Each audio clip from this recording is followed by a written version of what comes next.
It's October. It's Halloween season. I got into movies initially from horror, so I'm going to throw out a bunch of my favorites this video for some October watches. My tastes do skew pretty modern. You're not going to see a ton of classics in this list, though, some here and there. But this is not, like an insult to the horror canon, by and large. It's, just take it as, like, recommendations for new stuff that maybe you haven't gotten as much exposure to. No spoilers or anything, I'm just going to give, like, a quick sentence or two summary of the movie as my brief sales pitch. And I'll organize a video by, rough tiers, by movies that I think are approximately equal. Let's just kick it off. Tier 6. First, we've got The Cremator, a dizzying Czech film, an allegory for World War II-era political tensions through the lens of one cremator with so many eye-catching tricks up its sleeves. 49. All the Moons, one of the more unique and quiet takes on the vampire genre, less focused on the horror and more on the pain of existence. Number 48. Caveat, a meat and potatoes spooky horror movie, but finely tuned. It has a creepy house, creepy props, and some memorable scares. Ju-on, The Grudge. Its reputation precedes it, but the distinctive sound design and sparse presentation leave plenty of room for the horror to sink in. 46. Audition, a movie that plays its cards coyly, but it has some cards to play. It's a movie that hurts to watch at times. Number 45. The Lighthouse. A beautiful film with hypnotic energy and a sort of deranged quality, stemming from its use of humor and surreal imagery. Beautifully shot as well. Number 44. The Cabinet of Dr. Caligari. Don't be turned away by the movie's old age, being over 100 years old. The German expressionist sets make for a disconcerting world, while the shadow and story create an inescapable sense of unease. Number 43. Barbarian. Usually I don't love the horror comedy sort of hybrids, but this is an exception. It's neatly structured, it's unpredictable, it's goofy when it needs to be, and menacing when it tries. Number 42. One Cut of the Dead. This movie is not heavily into the scary side of horror, but it is such a creative film. It probably doesn't end when you think it does, and it's got some wonderful ideas and some payoffs. Number 41. American Psycho. You probably recognize a number of moments from this movie already, but Christian Bale is chilling, the satire bites hard, just go watch it if you haven't seen it already. Number 40, Hour of the Wolf. Obviously I had to sneak Bergman into this list somehow. This movie full of interesting ideas and philosophies and themes. It's wonderfully composed, of course, with Sven Nykvist's work, and it has such strong lead performances. Number 39. Tigers Are Not Afraid. This is a film very much in the tradition of Guillermo del Toro, and it is the most likely film on the list to make you cry, or at least to make me cry, carrying some fantastical elements alongside the horror and the human drama. Number 38. The Witch, a 1600s period piece with religious fervor, where the horror accentuates the human drama, but there certainly is horror in the film. Number 37. Inland Empire, the most Lynchian Lynch movie. Is there a cogent narrative? Does it even matter? Are insane vibes enough to carry a movie? I think so. Number 36. Poison for the Fairies, a Mexican horror film about childhood and the way environments shape kids. It's got superstition, a rich score, and a good understanding of how kids work. Number 35, Under the Skin. Perhaps not quite what you'd expect out of a horror movie. It is reserved and existential. It might not be all that complex, but it certainly feels like a ponderous film achievement regardless. Number 34, AM 1200. Needed to include a short on here. This is from the director of The Empty Man. This is a tight, well-constructed, isolated horror with great sound, interesting ideas, and construction. Number 33, Wreck. It's got zombies, it's got adrenaline, impressive filmmaking and staging to pull off some of those long takes. Perhaps the most convincing use of found footage put to film, in my mind. Number 32, Behind the Mask, The Rise of Leslie Vernon. A film in the tradition of Scream and The Cabin in the Woods, playing off existing ideas and tropes to create something fresh and new in the mockumentary format. This is one of my favorite slashers. Train to Busan, number 31. Possibly the best zombie film ever made. Train to Busan doesn't skip on the action or the zombies or even the emotion. It's impressive the way it manages to balance all three aspects, and this may be the second most likely movie on the list to make you cry. Number 30 is Nope. Jordan Peele's reputation is well established by now, and it continues here with some wonderful horror concepts, wonderful use of a scattered narrative, a balanced use of humor, highlighted by a great sibling dynamic. Number 29, The Phantom Carriage. Another 100-plus-year-old entry on this list. This is a darker tale on A Christmas Carol, done by the great silent director Victor Sjöström. It's dripping with atmosphere and shadow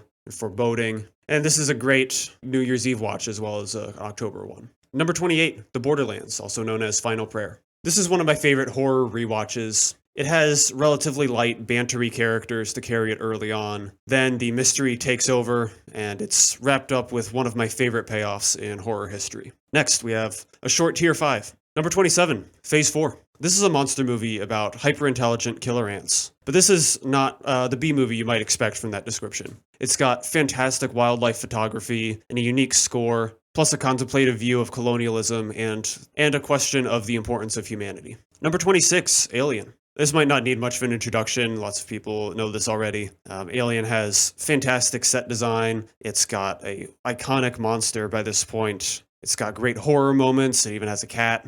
What more could you want from a horror movie? Just go watch it. Number 25, Perfect Blue. Who would have known animation and horror would go so well together? Think of this as a Japanese originator of Black Swan. It is a frightening and disorienting journey through its world, featuring some top-notch editing and some great visuals that can only be achieved through animation. Number 24, Epitaph. This is, I think, the only anthology on this list, and certainly my favorite. It's a gothic sort of horror story revolving around an old hospital in wartime. Tones range from pure horror story to sad and lonely tales of desperation, covering the full human range of regret. Music and the atmosphere, both exquisite, as well as the central location. Number 23, Dead End. Another blend of horror with some comedic elements, but the comedy never diminishes the horror. Instead, they come together for a deranged quality between the two that just accentuates the strangeness of the story and the situation the characters are in. This movie's a blast to watch, and also fits just as well at Christmas time as it does for Halloween. Tier 4, number 22, The Eyes of My Mother. This is a slow, unflinching character study about isolation and coping with past trauma. Beautifully shot in black and white and pretty difficult to watch at points, but well worth it in my estimation. Number 21, Bug. This may not be the Friedkin movie you expected to see on this list, but here it is. This is a wonderful dual study on toxic relationships and conspiratorial thinking, and the way they tie together, really. It's got some perfectly timed lack of restraint, you could say, and highlighted by Michael Shannon and Ashley Judd's fantastic performances. Number 20, Jaws. This is another one. I mean, it's like Alien. It's Jaws. It's a classic. There's a reason it's survived this long with this reception. It's got, the iconic theme. It's got the iconic use of the shark, a well-populated town, a whole host of nice performances, fantastic climax. I mean, it's a classic. Number 19, Talk to Me. A film that hooks you right away with a great opening sequence, then follows it up with a deranged combination of discomfort, spooks, and some sick humor, accentuated with great makeup, unique technicality, and, again, satisfying payoff. Number 18, Planet Terror. This movie has goopy zombies, an authentic replication of sleaze and grindhouse. It's a movie where each element fits so tightly with the purpose. And I think it's a film that has some examples of how some things that might look like filmmaking mistakes can actually be positive and intentional artistic choices. Number 17, Pontypool. You've probably never seen a virus infection movie quite like this. If this is a zombie movie, then, maybe this actually is the best zombie movie ever made. It's a ground zero infection story told in the style of a radio play that leaves plenty to the imagination, while still giving you plenty to watch. Number 16, Sator. This is perhaps the opinion I'm most on an island on. Not a ton of people love this movie, but to me, this is an extremely slow, ponderous movie with a unique style of characterization. It is beautifully shot, lots of great nature footage. It is, of course, it's a modern horror film. It is about mental illness, but I love the quietly unique and original delivery and the inescapable atmosphere. Number 15, Cure. This is a serial killer movie in the most unique way. It's non-traditionally unsettling, I would say, using sound as a key feature to further its atmosphere and its endlessly intriguing mystery. Number 14, The Thing. This may be the ultimate paranoia movie. It's full of impressive technical work and effects, great location photography, colors, even an all-time dog performance. There are plenty of good reasons why this is now considered one of the best horror movies ever made. Number 13, New Religion. Possibly the most experimental film on this list. It is a film that resembles Cure in a couple of ways, like a non-traditional sense of unease and fear. Like Cure, it heavily features the soundscape as a way to create that feeling and that atmosphere. It's vivid and it's unforgettable. All right, here we are, tier 3. Number 12 is A Dark Song, a grieving bottle episode of a film concerned with the occult and the depth of desire for revenge. It's a slow film that lets the drama and stakes sink in over time, but it pays back in spades.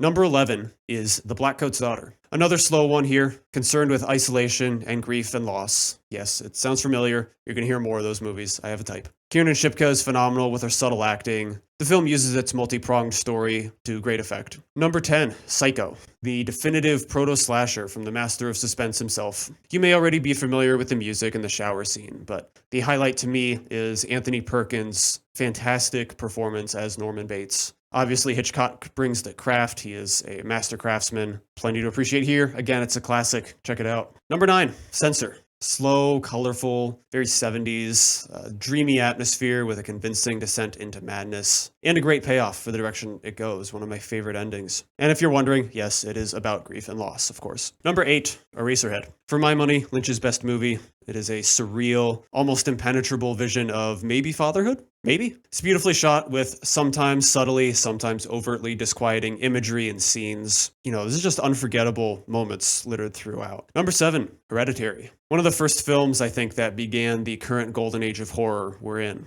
It is menacing. It is full of impactful moments, yet perfectly timed for distance. It's got great technical work across the board, and it seems to me that it scared more people than any other movie in recent memory. Grief and loss and family drama. Number 6, Invasion of the Body Snatchers, the 1979 one. Maybe this actually is the ultimate paranoia movie. It's up somewhere between this and The Thing. Donald Sutherland is fantastic in this mysterious, well-foreshadowed alien takeover movie with some nice score work and a deservedly famous conclusion. Number 5, Kill List. Really love the two leads in this film. Their dynamic and their interactions. There's an ineffable sense of mystery as they both try to make sense of events around them. And those events have this wonderful, sinister, and uncomfortable quality to them. And they, of course, pay off beautifully. Tier 1. I lied. Tier 2. Resurrection. Number 4. Rebecca Hall is transcendent. Tim Roth isn't that far behind, and there are a couple of great side performances as well. There's phenomenal character establishment, a great narrative progression, and some very, very nice directorial choices. Once again, fantastic climax, well worth the wait. Number 3, Berberian Sound Studio. This is a technically impeccable work, from the edit to the sound to shot choice. Toby Jones is fantastic and sympathetic as the protagonist. He becomes absorbed into this quietly hostile environment over the course of the film, and this becomes one of the stranger movies on this list. Number 2, The Lighthouse. Again, Rebecca Hall, masterclass here, one of my favorite performances. This has one of the more uniquely presented villains in my mind in horror history. It is so well-fitting with the ideas of the film. Yes, of course, it is about grief, trauma, mental health, all that stuff, but she gives a unique presentation on that grief, and I really love that choice and the way she's presented. There's some great art direction and shot composition as well in this film. Tier 1, and the only member of Tier 1 is The Wailing, which is possibly my favorite movie, period. It might deserve its own October video, we'll see. Jung-goo is possibly my favorite character ever put to film, and this is combined with a brilliant use of editing, methods of disorienting the viewer, putting them in Jung-goo's shoes. It looks great, the atmosphere is great, it even has some effective comedy early on, which arises organically from Jung-goo, the way he is. And of course, again, one of my favorite endings, brilliant conclusion. So those are my 50 favorite. Hopefully you can get some recommendations, some good October watches out of it. Let me know what you think. There are obviously so many notable horror movies that 50 is far too few to cover all of them. These are the ones that have stuck out to me the most, and hopefully you can enjoy some of them as well. Have a spooky October.